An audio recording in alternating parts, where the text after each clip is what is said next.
My golden sister cheated with my husband and tried to drain my saving, and my mom sided with them. So I did this, and it destroyed their life. What's up, people?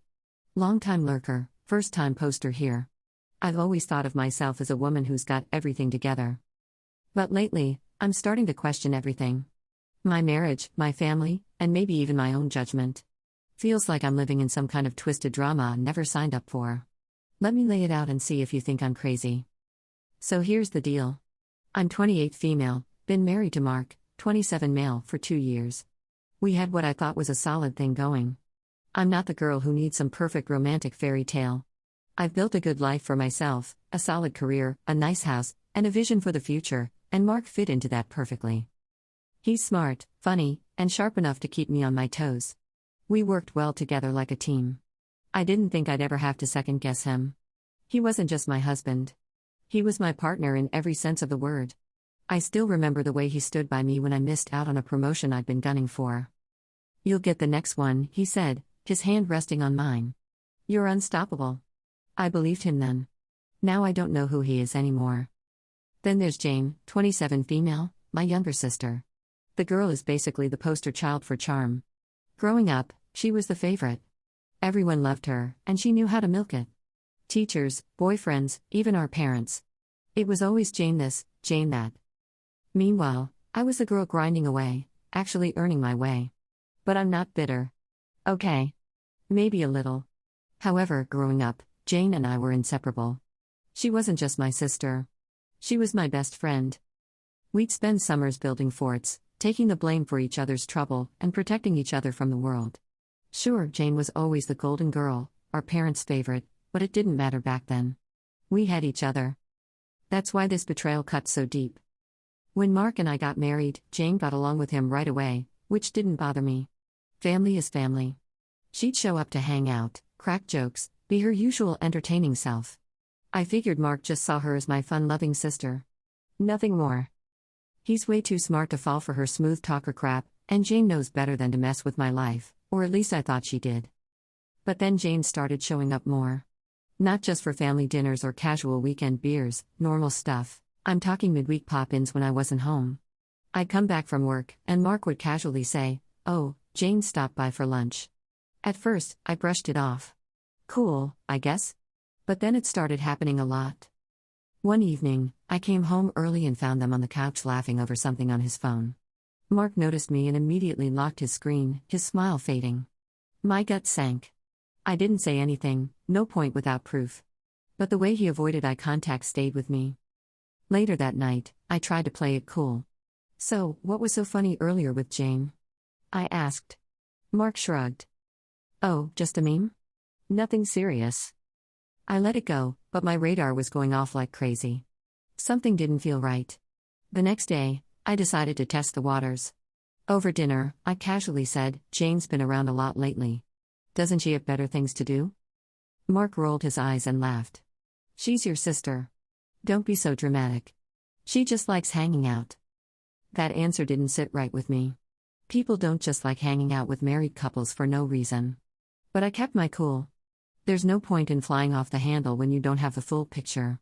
I'm not a woman who runs her mouth without backing it up. Looking back, I can see the cracks in Mark's demeanor that I ignored. He'd been restless lately, talking about wanting more out of life, feeling trapped.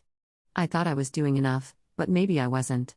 Maybe Jane stepped in where I fell short. Not that it excuses what they did. It just makes me wonder if he was searching for something, anything, to fill whatever void he thought he had.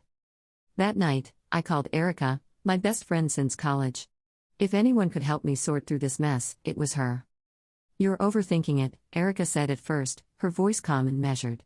"Jane's annoying, sure, but she's your sister. Mark's smart. He wouldn't cross a line like that." "I don't know, Erica," I replied. "There's something about the way they've been acting. It's too familiar." Erica paused, then sighed. "Okay. Let's say you're not imagining things. What are you going to do about it?" "I don't know yet," I admitted. "But if I find out they're crossing the line, they're both out of my life." "Good," Erica said firmly. "You don't deserve that kind of betrayal. Keep your eyes open. And whatever you do, don't let them make you feel crazy. Trust your gut." Then came the barbecue party, a harmless family get-together, Or so I thought. We were all in the backyard grilling burgers when one of my cousins made a joke. Man, Mark and Jane are like two peas in a pod. Everyone laughed, but my jaw tightened. It wasn't just me seeing it anymore. Other people noticed. That's when I realized this wasn't just in my head. Since then, I've been watching. Not obsessively. I'm not some insecure girl who needs to check her husband's every move, but I'm not blind either. The way they exchange these subtle glances, the little inside jokes I'm not in on, the way Mark always defends her whenever I bring it up, it's all adding up. For now, I've been letting them think I'm clueless, playing the long game. But deep down, I know this won't end well. And if they think I'm going to just sit back and watch this happen, they've got another thing coming. By this point, I knew I needed help. I didn't just want to catch them. I wanted to make sure I had every angle covered. That's when I called up a buddy of mine, Eric, who's a beast in family law. The guy's a shark in a suit, and I knew he'd have my back. He's not just any lawyer. He's a family friend who's seen it all, and he's damn good at his job. Something's off, I told him, explaining what I'd been suspecting. Although it hurts to tell others that you feel you're being betrayed by your sister and husband, Srinya, I needed help and didn't want to play dirty. I don't have much yet, but my gut says they're hiding something. Eric didn't ask for details. He's not the type to waste time on speculation. You get me the proof, he said, his voice steady. Then we'll figure out how to handle it. Let me make one thing clear. I'm not the kind of woman who tolerates disrespect. You can call it old school, but loyalty is the line you don't cross, ever. So when things with Mark and Jane started feeling off, I didn't sit back and hope for the best. I don't wait for the storm to pass. I walk straight into it. And this storm had been brewing for too damn long. The opportunity to act came when I had to leave town for work, or at least that's what I let Mark think. I packed my bag and told him I'd be gone for 3 days. But instead of heading to the airport, I checked into a hotel across town. It wasn't paranoia. It was strategy. If there was something going on, I needed to see it with my own eyes. Words and assumptions mean nothing. Proof is everything. The first day was quiet. Mark texted me throughout, keeping up the act like everything was normal. Miss you, he wrote. Hope work's not too stressful. I almost laughed. He was good. I'll give him that. But I've learned over the years that the people who lie the best always trip themselves up eventually. By the second day, my instincts were rewarded. Around noon, I got an alert from the tracking app I'd quietly installed on his phone. Yeah. I know how it sounds, but trust me. When the stakes are this high, you don't leave things to chance. He wasn't at home. He wasn't at the grocery store or anywhere he'd usually be. He was at Jane's apartment. I don't remember feeling anger in that moment. What I felt was colder. Like, everything in me sharpened into focus. I gripped the steering wheel, waiting for them to emerge. Not because I needed more proof, but because I needed to see how far this would go. If Mark and Jane were crossing a line, I wasn't going to let them pretend otherwise. An hour later, they left her place together. His laugh echoed down the street as they walked to her car, like he didn't have a care in the world. Jane was grinning like she was on top of it all. My sister, my husband, they thought they'd gotten away with it. I followed them to a coffee shop, parked across the street, and watched. The way they sat there, leaning in close, talking like no one else existed, it wasn't innocent. His hand brushed her arm at one point, and my chest tightened, not from hurt, from the sheer burning realization that these two had the audacity to disrespect me like this. My camera app clicked as I took photos. Each one a nail in the coffin of whatever they thought they could get away with. But something didn't add up. It wasn't just the sneaking around. It was the way Mark had been withdrawing small amounts of cash from our accounts over the past few months. At first, I thought it was just his usual spending, but the pattern felt deliberate. Eric confirmed my suspicions 2 days later.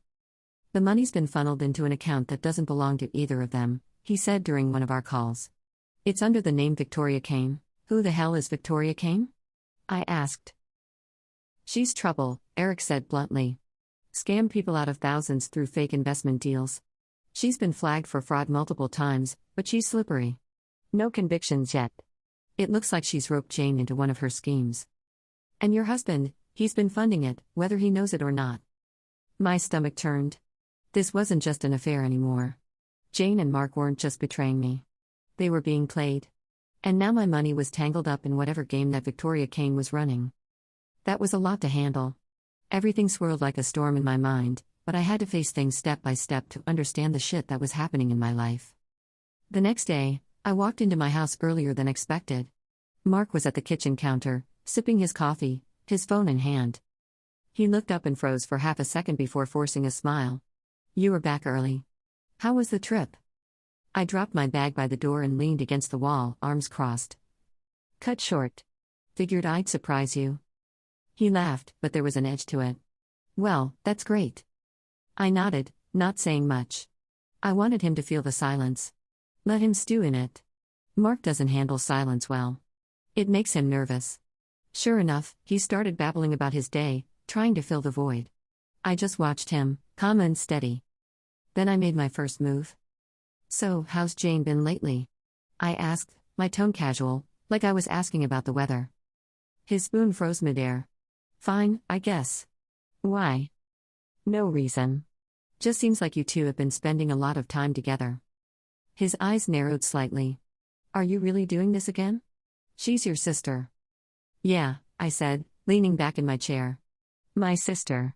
Funny how that works." His jaw tightened. "You are being paranoid. You've been working too much. Maybe you should take a break." I smiled, but it wasn't a kind one. "Maybe I should." He didn't see it coming when I pulled out my phone and slid it across the table. The photos were right there, plain as day. Her and Jane at the coffee shop, laughing, leaning in too close. The blood drained from his face as he stared at the screen. "It's not what it looks like," he stammered. Classic line. Predictable. I tilted my head. "So what is it, then?" "Because it looks like my husband and my sister are sneaking around behind my back." He opened his mouth, but no words came out. Just tears. Big dramatic ones. The kind meant to manipulate, but I wasn't moved. "Not anymore." "Save it," I said, my voice low and steady. "I gave you the benefit of the doubt for weeks. I trusted you. And this is how you repay me?"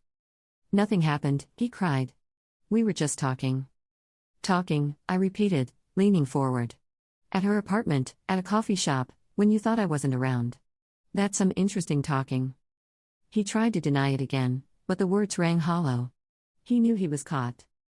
That night, I packed a bag. Mark begged me to stay, saying we could work it out. But there's no working things out with someone who's willing to betray you like that. Trust doesn't grow back once it's broken. As I drove away, something shifted in me. The old version of myself, the one who trusted too easily, who believed in loyalty without question, was gone. What replaced her was sharper, harder, the kind of woman who doesn't let things slide. If Mark and Jane thought this was over, they were dead wrong. I saw a T. I didn't pack my bag and walk out of that house to sulk. I left because I needed distance to plan my next move. I'm not the woman who lets emotions take the wheel. Every step I took after that was calculated, deliberate. They thought they'd gotten away with it, that I'd back down. But I've never backed down from a fight in my life, and I wasn't about to start now. The day after I left, I laid everything out to Mary, the photos, the tracking app logs, and the way Mark couldn't even look me in the eye after I confronted him. Mary's the kind of woman who loves tearing people apart in court.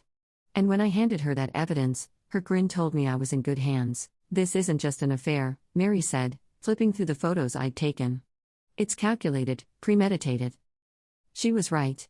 The way they moved, the secrecy, the lies, it wasn't just a betrayal. It was a scheme. And when Mary suggested digging deeper, I didn't hesitate. If there was more to uncover, I wanted it all laid bare. The more I thought about it, the more I realized this wasn't just about an affair. Jane had always been jealous of my career, my house, my life. She used to joke about it, but now I wondered if it was more than a joke. And Mark? He'd mentioned feeling stuck once or twice, but I let it slide. Maybe I should have paid more attention. Maybe he wanted something more than I could give him, or maybe this was just who they were, two people willing to destroy someone else to get what they wanted. While Mary got to work, I focused on Jane. She was the key to this whole thing. Mark's betrayal stung, but Jane, my sister, that cut deeper. It wasn't just about the affair. It was the sheer audacity of her thinking she could steal from me because that's what this was about. I wasn't just dealing with infidelity. They were planning to take what I'd built, piece by piece. The breakthrough came 2 days later. Mary called me with a new piece of the puzzle: financial irregularities in our joint accounts. Mark had been quietly withdrawing money, small amounts at first, then larger sums. Mary had tracked the transfers to a hidden account, one with Jane's name on it. "That's not the worst of it," Mary said. "There's a trail of messages between him and Jane. They're talking about cleaning you out completely. It hit me like a freight train, but not in the way you'd think. I wasn't shocked. I wasn't hurt. I was furious. They weren't just sneaking around. They were plotting to rob me blind, to leave me with nothing. And for what? So they could play house together while I picked up the pieces? I was tripping, and my lack of sleep was starting to show. At work, my boss pulled me aside after a meeting. "You've been distracted lately," she said. "What's going on?" I wanted to tell her everything. That my husband and sister were tearing my life apart, that my finances were a mess. But instead, I just nodded and promised to get back on track. Work was the only thing I had left, and even that felt like it was slipping through my fingers. My friends were noticing too. "You've been quiet lately," one of them texted. "Everything okay?" I didn't reply. I wasn't going to confront Mark again. He'd made his choice, and there was no saving him. But Jane, she hadn't seen me yet, hadn't faced what was coming. She'd been hiding like the coward she is, but that wouldn't last. Before I confronted Jane, I did more digging. Eric sent me a summary of Victoria Kane's operations. She preyed on people like Jane, desperate for easy money and too arrogant to see the red flags. According to Eric, Victoria had promised Jane a risk-free deal, gain access to a significant amount of cash, invested in one of Victoria's ventures, and double the money within months. All Jane had to do was convince someone to bankroll her, and that's where Mark came in. Whether Jane manipulated him or he went along willingly, I didn't care. They'd both betrayed me, and now they were neck-deep in a scam that could ruin everything I'd built. I had to confront Jane. But before heading to her apartment, I stopped by Erica's place. "You're really going to confront her?" she asked. "I have to," I said. My jaw tightening. "Just don't lose your cool," she warned. "You're better than this. Don't let their betrayal define you." The next evening, I drove to her apartment. I didn't call ahead, didn't knock softly. I pounded on her door until she opened it. Her face pale when she saw me standing there. "Can we talk?" she stammered, already trying to backpedal. I slammed the door behind me. "You've got one chance," I said, stepping closer. "Tell me the truth. Now." Jane's face drained of color. "Look. It's not what you think. Don't lie to me." I leaned in, my voice sharp. "I've got photos, tracking logs, bank transfers. You think I don't know about the hidden account?" Jane froze, her hands trembling. I took a step closer, towering over her. "You knew exactly what you were doing. You didn't just sleep with my husband. You tried to take everything I've worked for. Did you think I wouldn't find out? Did you think I'd just roll over and take it?" Jane's hands shook as she held them up defensively. "It wasn't my idea, Mark." "He don't," I growled. "Don't you dare try to pin this on him like you're some innocent bystander. You were in on it every damn step of the way." She opened her mouth to argue, but I didn't give her the chance. I reached into my jacket and pulled out a copy of the bank statements Eric had uncovered. I tossed them onto Huey's coffee table. "See that? That's your name on the account. That's you stealing from me, planning to leave me with nothing. You're not just a liar, Jane. You're a thief, you're a gold digger." She tried to sputter some excuse, but I wasn't listening anymore. I leaned in, my voice low and steady. "You've got one chance. Tell me about Victoria Kane." And for the first time, she didn't try to smirk or deny anything. "I don't know what you're talking about," she stammered. I stepped closer, my tone dropping to a growl. "Don't lie to me, Jane. I know about the account. I know about the money. Victoria's not your business partner. She's a con artist. And you? You're too stupid to see you're just another pawn in her game." Jane's hands shook as she held them up defensively. "It wasn't supposed to go this far," she said. "Victoria said it was just an investment, something to get ahead. Mark wanted in. He thought it was a good idea too." I snapped. "You brought her into our lives. You dragged him into this mess. And now you're going to tell me everything, or I'll make sure Victoria knows you've turned on her." Jane's eyes widened. And for a moment, I saw genuine fear. "You don't know what she's capable of," she whispered. "If she finds out I screwed up, that's not my problem," I said sharply. "You made this mess. You clean it up, and I left her in chaos." 2 days later, my mom called me. "I heard what happened," she said. Her voice was calm, too calm, like she was trying to smooth things over. "Jane is your sister. Families fight, but we forgive each other." I couldn't believe it. "Forgive her?" I asked. "She slept with my husband. She tried to steal from me. She's going through a rough time, She continued as if I hadn't spoken. She didn't mean for things to get so bad. Don't call me again about this, I said, hanging up before she could reply. For once in my life, I wasn't playing the peacemaker. Walking out of Jane's apartment wasn't the end of the story. It was just the beginning of the fallout. Betrayal like this doesn't just disappear. It leaves scars, deep ones. The first thing I did was lock down every financial loose end. If they thought they were clever, they had no idea who they were dealing with. I wasn't about to let Mark or Jane walk away with a dime of what I'd earned. With Eric, my lawyer and the best weapon in my arsenal, I froze our joint accounts. Mark had been sneaking money out for months, and Eric tracked it all. The withdrawals, the hidden account, every shady transfer. Good news, Eric told me, his voice smug over the phone. That account is frozen too. They can't touch it. I grinned. Step 1, complete. But just when I thought I had everything under control, I got hit with another curveball. My boss called me to her office. Your numbers are slipping, she said. What's going on? I opened my mouth to explain. But what was I supposed to say? That my husband and sister were conspiring against me? That my personal life was a mess? Instead, I nodded and promised to refocus. The last thing I needed was for their betrayal to cost me my career too. So I decided to move everything into secure accounts under my name only. No ties to Claire, no way for him to siphon anything else. By the time they figured out what had happened, they were completely locked out. No money, no way to access anything I owned, and no idea how to fix it. That's when I hit him with the divorce papers. Eric didn't just draft a standard set of documents. He built a case so airtight, Mark would have no choice but to sign. Thanks to the evidence of his affair and his attempts to steal from me, he had no leverage. No chance of getting a single penny more than he was entitled to, which, as far as I was concerned, was nothing. When the papers landed on his doorstep, he called me immediately. His voice was shaking, part anger, part desperation. You're divorcing me? He hissed like it was some shocking betrayal. You can't just throw everything away like this. I almost laughed at his audacity. Throw everything away? I said. Mark, you did that. The second you started sneaking around with Jane. The second you decided to take what wasn't yours. I'm just cleaning up the mess you made. He tried to guilt-trip me. That's what Mark does best. He brought up the years we'd spent together, the good times, as if that erased everything else. We can fix this, he said, his voice cracking. We can work through it. I cut him off. No. We can't. You don't come back from this. Sign the papers, Mark, or don't. Either way, we're done. I hung up before he could respond. There was nothing left to say. Next, it was Jane's turn.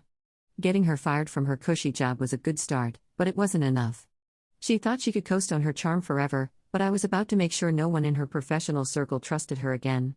I reached out to a few contacts, people who knew Jane but didn't know her anything, and laid out the truth. I didn't exaggerate or embellish. I just told them exactly what she'd done. The affair, the stolen money, the betrayal. I even sent them some of the evidence Eric had collected. Now Jane tried to interview for other jobs, but word spread quickly. No one wanted to hire a woman who would betray her own sister. A week later, Jane called me. It was the first time I'd heard from her since our confrontation at her apartment. Her voice was frantic, a mix of anger and desperation. I can't get a job, she said. Her voice rising. You've ruined my reputation. I leaned back in my chair, letting her words hang in the air. You ruined your reputation, Jane. I just made sure people knew the truth. Come on, she pleaded. We're family. That word, family, set something off in me. You don't get to use that word.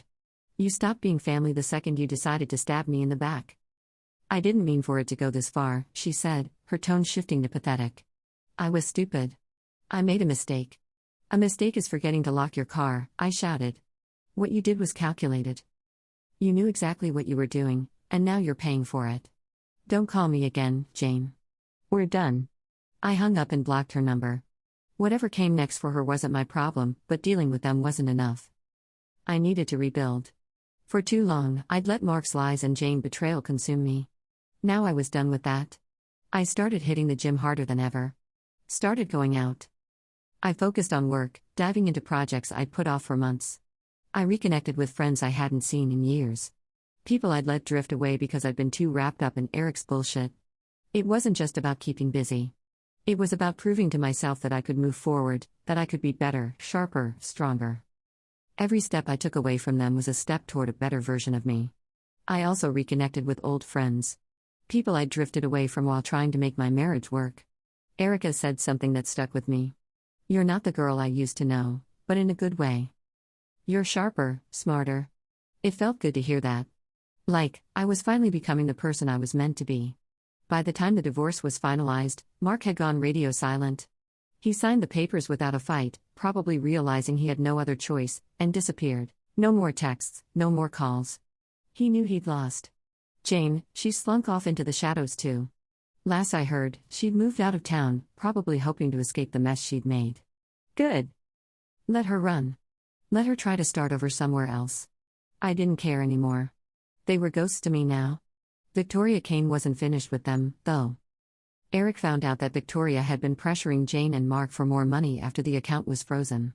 Victoria doesn't just let people walk away, Eric told me. She'll squeeze them dry before cutting them loose. Part of me wanted to warn them, but I stopped myself. They'd chosen to work with her. They'd chosen to betray me. If Victoria turned on them, that was their problem, not mine. Still, it was satisfying to imagine Jane and Mark scrambling to clean up the mess they'd created. Looking back, it's hard to describe how all of this changed me. I don't trust as easily anymore, but I don't see that as a bad thing. Trust is earned, not given. And loyalty? That's not just expected. It's required. Mark and Jane thought they could tear me down, but all they did was remind me who I really am. So here I am now, sharper, stronger, smarter. They tried to burn me, but all they did was light a fire under me. If there's one thing I've learned, it's this. You can lose everything. But as long as you don't lose yourself, you can rebuild. And I'll be damned if I let anyone try to take me down again. But I'm actually curious about how their lives will turn out after the mess they left behind. If I figure anything new, I'll spill the tea here. Stay tuned. Alright, everyone. Now, let's move to the last update. Final update. Hey, everyone. It's been a while. A lot has happened since my last post, and I figured it was time for an update. The financial fallout for my sister, Jane, didn't stop with a frozen account. Remember how Mark and Jane tried to set up that secret stash of stolen money? Well, the bank flagged the transfers. And since they were tied to fraudulent activity, both of them got hit with hefty fines. Mark managed to scrape together enough to pay his share, probably sold everything he could. But Jane? She didn't have the funds. From what I've heard, she's been struggling to make the payments and is now dealing with debt collectors. The irony is almost poetic. She tried to take what wasn't hers, and now she's drowning in bills she can't pay. Oh, and I recently found out through mutual contacts that Jane has officially left town. Apparently, she couldn't handle the shame of what she'd done and decided to start fresh somewhere else. Honestly, I think it's for the best. She burned every bridge here, professionally, personally, and within our family. The funny thing? Even though she's gone, her reputation is still following her. People talk, and her actions have become the kind of story that spreads fast. Wherever she goes, she's going to have to carry the weight of what she did. If you'd asked me a few months ago how I felt about Jane, I would have said I hated her. But now, I don't feel anything. She's just irrelevant. I don't need revenge or closure or any of that. I've moved on, and I've built a life where her existence doesn't matter anymore. That's the best part about karma. It doesn't need help. It takes care of things on its own. All I had to do was step back and let it do its work.